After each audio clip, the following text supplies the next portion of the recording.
Welcome back to the Vanessa G Fitcast. I'm Vanessa Pozos, and today I have a very special guest who I'm very excited to have on the podcast with us. Coach Jodi Stonehocker has joined our team back at the end of 2024, and very excited to bring her on and share, her experience, her expertise, and her journey, which is really incredibly inspiring. So she actually came to us, towards the end of last year, and she had tremendous coaching experience already. So she had been a nutrition coach really since 2015. She had collected, just a whole resume of certifications over the years from the CrossFit Level 1 and 2, Precision Nutrition, MMU Functional Health Coach, FDN-P, so, most recently, Functional Diagnostic Nutrition Practitioner, which is a very impressive credential as well.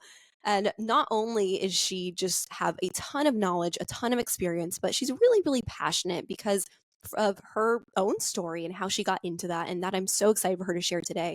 Really starting with her own upbringing, kind of watching her parents experience a lot of health challenges, seeing her mom in and out of doctor's offices with a brain tumor. And ultimately, Jodi had learned kind of through those processes that she wanted to put herself on a different path of better health. And with that, she had always been athletic, from competitive cheerleading to, CrossFit, like we had mentioned. Really, she had just done all the different types of athleticism, but ultimately she did find throughout that process that eventually her body kind of spoke up to her and let her know that she had been overtraining and undereating, and she developed Hashimoto's, which is a autoimmune disease of the thyroid, for those who may not be familiar. And so that's what led her towards kind of continuing her expertise towards functional health, really diving into learning more on the science of how the body works and how we can optimize our body's functions, but also diving into the deep work of really doing the mindset work and ultimately kind of bringing all those pieces together and realizing that women need more than just kind of the basic nutrition and fitness coaching and advice out there. So she walks the walk. Now she has her own Hashimoto's in remission, and she loves to teach other women how to live a balanced life with holistic health habits and a good balance of mind and body. So, Jodi, welcome to the show. I'm so, so excited to be able to kind of hear more in depth on your story and maybe hear some things that I have not even heard about your story, but most importantly, to give our listeners kind of that glimpse into your story and leave this really inspired. Yeah. Well, thank you so much for having me and that wonderful introduction. So, where to start? You kind of had a great timeline going there as far as, I really started out noticing what I didn't want in my life by a lot of my parents' health issues. My mom, um, she was such a wonderful mother, but I watched her struggle. She had a really tough upbringing and a lot of trauma. And so now knowing what I know now, I can see how that contributed to, her kind of storm of health issues, if you would say. And so I think, diving into this work was really inspired by her and trying to separate, I guess, oh, I wish I could have done this for my mom, or I wish I could have done that. But I think she'd be proud of me. And so she, like you mentioned, kind of like her, that tipping point was the brain tumor when I was like either 10 or 12 years old. And then she too had autoimmune diseases, but the doctors could not tell her why. So I saw her in and out of doctors' offices, pain clinics, all sorts of things. And as I grew into an adult, I really was like, okay, I'm going to choose a different path. And so sometimes parents really teach us what not to do. Awesome parents, but really in the health world, it's like, okay, like I learned a great lesson from them. And so, as a young adult, I was a collegiate cheerleader for Weber State. And I was diving into health and fitness there, looking along the lines of it was a weird degree, but there was exercise science and nutrition in it, along with interior design, but we won't go there. I started feeling this passion for health and fitness, wanting to take it into a career aspect. And after cheerleading, I dove into group fitness classes, and then triathlons, boot camp, and then along came CrossFit. And that's really when you drink the juice, and health and fitness really like take a part of your life. And so, went down the nutrition rabbit hole. Along with that, I was then cheering in a professional level. And I realized, oh my gosh, I feel so much better lifting weights. Like I am so much stronger. My tumbling feels better, my stunting feels better. And so I'm like, holy cow, like this is so important. How do I share this with women? So that's where, getting CrossFit certified, getting multiple nutrition certifications came into play. And just, yeah, I think I've always been really inspired to help people. My dad, he's a math teacher and he tutored a lot of kids. And so I think really seeing his example to help others, inspire others. And I just had like that coaching knack. So after that, just continued on through that CrossFit journey, really pounding my body into the pavement. Not really thinking too much about the functional side of things yet. And I was getting really strong. I was competing, but then having kids really like sends your adrenals through the ringer. And I think I wasn't supporting my body enough nutritionally, like you mentioned. And so just kind of after my first kid, I bounced back relatively quickly. I was 28 years old when I had him, and I am 37 now. So this has been a journey. But I got back into it, and then, I had a lot of trauma happen. My mom passed away.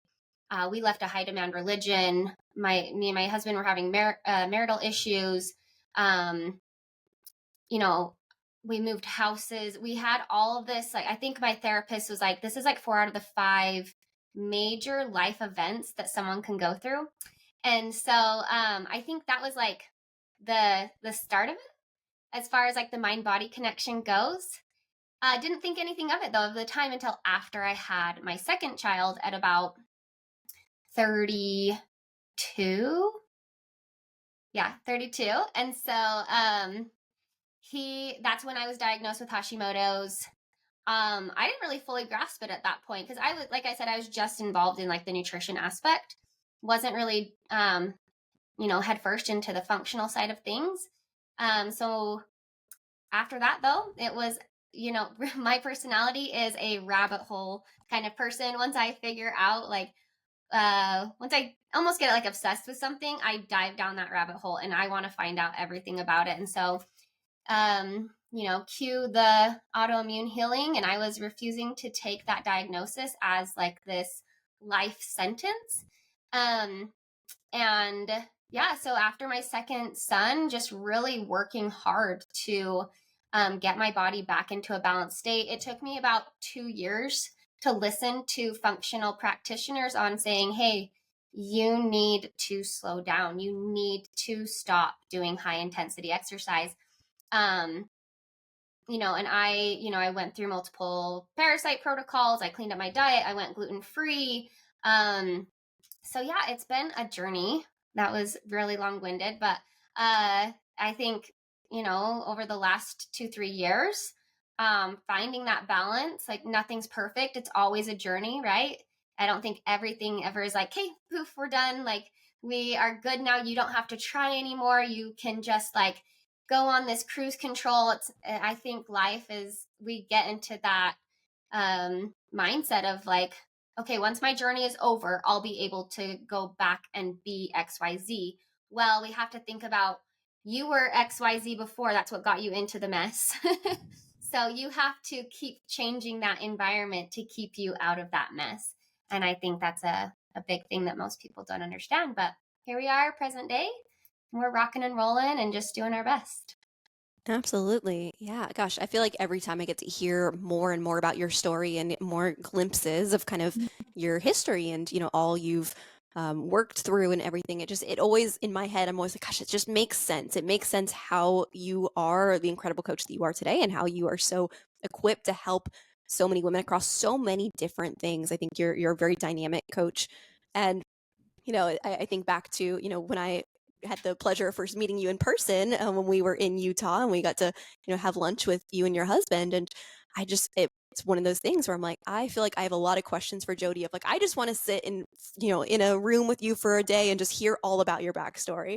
Thank you. But, Jodi, it's from everything I can, of course, relate on the aspects of getting into CrossFit, drinking the CrossFit Kool-Aid, and, really having that be a very positive thing on one aspect of like finding, strength training and really loving fitness and how you can express your body in that way, but also balancing that with the difficulties of then, maybe going too hard and your body kind of telling you like, hey, we're not like one of those professional CrossFit athletes that can kind of just go really hard at this and do this day in, day out and push yourself like that. And your body spoke up. And in that mix with, of course, many of the other difficulties that, like you mentioned, your therapist had mentioned you had some tremendous life stressors there.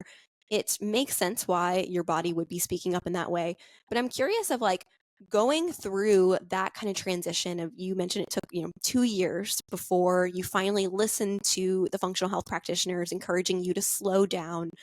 How did that process of just really stepping back and, kind of maybe stepping back even from a community that you loved a little bit there during that time period, how has that kind of influenced your ability to now be today where you can be still part of that community and you can still kind of express your body in that way and do forms of fitness that you love, but also finding the balance of making sure your body stays healthy too? Yeah, that's a great question. It was really hard. I was really wrapped up in an identity of a CrossFit athlete, a CrossFit coach, a really lean and muscular individual. And I'm not going to lie, it's still hard at times to look back at PRs and pictures and videos of me, at my strongest and my leanest and not compare, right? Comparison is the thief of joy. But so that's why I said it's a continual journey. And I found balance. And feel really good about it just because I'm able to show up for my family, my kids. My adrenals are, they're still a work in progress, but I'm so much more level headed. I'm not crashing in the middle of the day. I'm not snapping like I used to. And so that balance was able to like show me what type of person I could be and how I could show up better. And so that looks like, you know, being mainly low intensity weight training, right? And then I cycle sync a lot now, doing a CrossFit workout once or twice in my follicular phase, and that's it. And it's like, at first it was like, oh man, like I can't believe I'm only CrossFitting like once or twice a week, and maybe only 4 times a month, if that. And it's taken a minute to just be like, I love this sport so much. I'm still able to coach it as well. And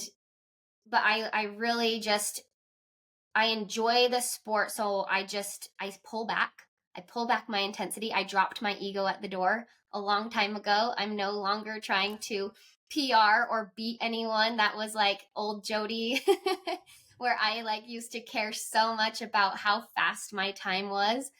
Um, so yeah, like I mentioned, kind of, in my timeline and history of like I've done a ton of mindset work. I've really dove into like the spiritual aspect and the mindset piece, the ego, the surrender, because I needed that in order to truly shift my identity and not get hung up and so attached on this person that I was. So yeah, I think that's like a big piece of balance for me is that acceptance. Yeah, I mean, I resonate in a lot of ways of the kind of identity piece of being that, fit person to where I remember those days as well for myself when I was very much wrapped up in wanting to be the strongest, fittest, fastest. And I was just having this conversation with Omar the other day when, he had mentioned of, oh, do you think you would ever want to get back into CrossFit or something along those lines? And, we had even mentioned of, what's really popular now with like the high rocks Mhm. competitions. And I Yeah. was like, on one aspect of me, I'm like, I would love to. I still, there's that piece of me that like loves the competitive side and the aspect of being able to see what your body's capable of and push yourself and set goals in those areas. But I also, part of me knows that it's a slippery slope for me of knowing that I have a hard time finding the balance that I think you have mastered. And I share a lot of this too to kind of also offer to listeners of it really is like the journeys that we go on in our health journeys, our fitness journeys, it does look differently for everybody. And while there might be similarities of certain things to where, maybe you having that experience, you might look to a client who's dealing with something similarly to what you had dealt with, and you can offer to them that kind of feedback and advice of, hey, like, I see you wanting to do the high intensity exercise that you love, but maybe at this season of life, we need to pull back from that. But you're also an example of a way that you can bring it back in a very balanced way, even if it's not quite as much as you would like to. But it really is finding that balance and finding what's going to feel good for you. And I think that's something that you're really exceptional at as a coach. Yeah, I mean, I try to look at people very individualized because, like you mentioned, there are the games athletes. There are people out there that they can handle high intensity training for whatever reason. Their genes allow them to do that. Their beliefs, their past history of gut health, trauma, whatever it may be. And I think it's just finding that piece, and that's like the joy of one-on-one coaching is getting to know the person, and really taking that bio individual approach to their journey and looking at it. And it could be very cyclical, like, okay, this is the season of life that you do need to pull back, but there is hope. You can get back there, you can find balance again. And I think the big piece is just being patient. I think that's the name of the game. Anytime you step into healing, especially where, predominantly our clients are functional, come to us with functional issues. It is a waiting game. It takes years. A lot of work can be done in 6 months, but, like I said, I've been at this for a couple of years just because of my having to shift my environment so much and my habits so much that's where the time piece really came into play. So, Yeah, yeah. it's less of just a health journey. It's truly a personal development journey, and it's a life journey in that way. It's the work is never fully done when it comes to the stuff. Sometimes the health piece is just like the catalyst that Mhm. gets us into doing that shift. Yeah. And I know that was a huge thing for you of kind of going through, a year of a lot of difficulties and life challenges and significant life changes. And you had mentioned how it was after your second baby that you were diagnosed with Hashimoto's, and ultimately, of course, now you can tell the tale of being able to put that into remission. And to someone kind of outside looking in, that can sound like, man, just tell me like from step A, B, C, what do I need to do to kind of repeat your process there, Jodi? But I think you can, attest to there's so much to it. So much. And you specifically are someone who I think does a great job of really wrapping together the like the physical, the biological, the chemical part of what we do in balancing hormones and healing the gut and all the science that goes into that with the like you had mentioned, the more kind of spiritual side, really doing that mindset work, the identity work, really facing the things that are in a lot of ways are almost more challenging and more difficult for a lot of people. Can you explain a little bit more of how you integrate both those aspects into your coaching and kind of, create that really holistic approach for your clients? Yeah. I mean, I kind of approach this differently with each client. I kind of read their energy to the sense of like, okay, can they handle this woo woo side of our existence and our health, right? Because as we know, like if we were to just stick to scientific principles, calories in, calories out, heal, take these supplements to heal this gut, to heal your hormones, whatever it may be, like everyone would essentially be healed and it would work like that because it would be like 1 + 1 = 2. Well, there are beliefs, there's environment, there are like personal journeys that we all have to go on and we all have to realize. There are attachments, there are, like I mentioned, traumas. And so we have to think about the emotions of our body. So that's kind of how I wrap it in is how are you feeling? Let's pay attention to the vibration and the emotions that are creating these symptoms. So that mind body connection, that was really the turning point for my Hashimoto's journey is I had an amazing mind body coach, and she taught me that I have to wake up and think a different way. And that goes along the lines with Joe Dispenza's work too, is you cannot keep thinking the same thoughts. You cannot keep harboring the same feelings if you want to truly change your physiological state, right? Just like the saying of we can worry ourselves sick, we can also think ourselves better as well. And I mean, it is easier said than done. Trust me, like me saying those words, I'm like, but there's a lot of nuances. There's a lot of things that get in our way. There's a lot of subconscious beliefs that we do not even know about. And so, yeah, like I said, it's a journey with each client to deconstruct that, to help them just overall raising their vibration and get them on a different wavelength so that they can, one, change I always play it back to change your thoughts, to change your emotion and beliefs, to change your actions that change your habits. And that like encompasses that environment, right? The both mental and the physical environment. So Absolutely. I feel like I could talk about that with you all day long, Jodi, because you've really become kind of like one of the go-to people on our team as well, even for other coaches when it's like, hey, we're really working on some mindset issues here because this is something I think you have such an expertise in. And it's obviously, as our listeners know, it's definitely something I like to jam about as well. And it truly, I hope, anybody listening to this right now can understand like how pivotal diving into this stuff is, whatever way that looks like for you, some form of diving into your mindset, doing the thought work. Let, Jodi here be kind of a testimony to that as well of it's not just me that thinks that you should go do this work. It's truly like anybody I think who has changed their health, their outcomes, absolutely has had to do this work on some level or another. Jodi, one other thing I wanted to ask you about. So, as you mentioned, like you have two boys, you have, your family that obviously keeps you busy. You have other, hobbies and interests. Like you're an active family out there and in the mountains doing all the things with hiking and snow sports and surfing in the summer and all the things. With your own just managing this continuous, just again, this journey of our health and balancing our health habits while also being a mom, having two boys to look after, having your own like extra hobbies and interests and kind of maintaining, of course, your own identity as well outside of a mom. Like, how do you do it all? I think every mom out there wants to get the advice from you of, hey, I'm on a health journey. I want to feel better. I want to look better. I want to do all these things too. But it's so hard balancing all these roles and all these demands of me. So what is your advice for those moms out there? oh man. Um, like I said, before, it's like it's a timepiece. It takes time. I think I've spent the last 10, 15 years being really extremely health conscious, and I've slowly shifted, changed my habits, that I've created this environment for myself that is so supportive that I mean, I don't do it all. Like there are plenty of days where I am like, "Oh my gosh, I need 29 hours in the day, not 24."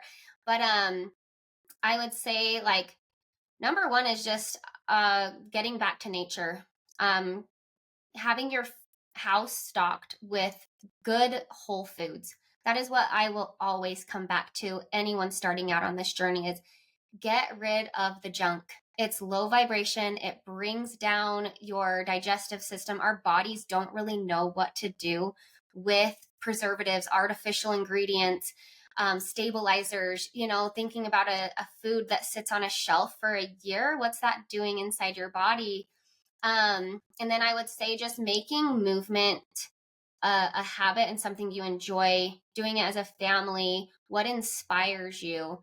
I think that's a big piece of it because I know a lot of people don't enjoy movement, but it's a part of our life. It's a part of being a human being. You can't out exercise a bad diet and you can't also out clean eat a diet either. We have to move like our lymphatic system, our blood circulation, like it's all dependent on how we move and how we can, get our heart rate up and down. And so, leaning back, there's a lot of science and a lot of things we do with protocols and whatnot, but the basics, whole foods, and movement, and just making sure you're consistent with those.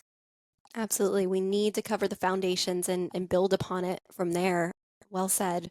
Yeah. Well, Jodi, for everybody listening to this episode, I would love for you to kind of wrap us up by just what do you want the listeners to take away from your story, from, everything that you have been through, everything that you've learned over the years, and just kind of what has made you the coach and the expert that you are today?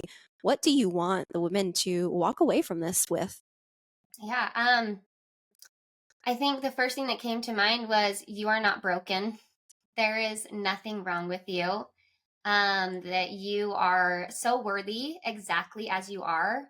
And you deserve the absolute best. And if that means, showing up for yourself a little bit more, removing the mom guilt, removing the people pleasing tendencies of I've got to care for myself, because if that doesn't get taken care of, nothing else will happen.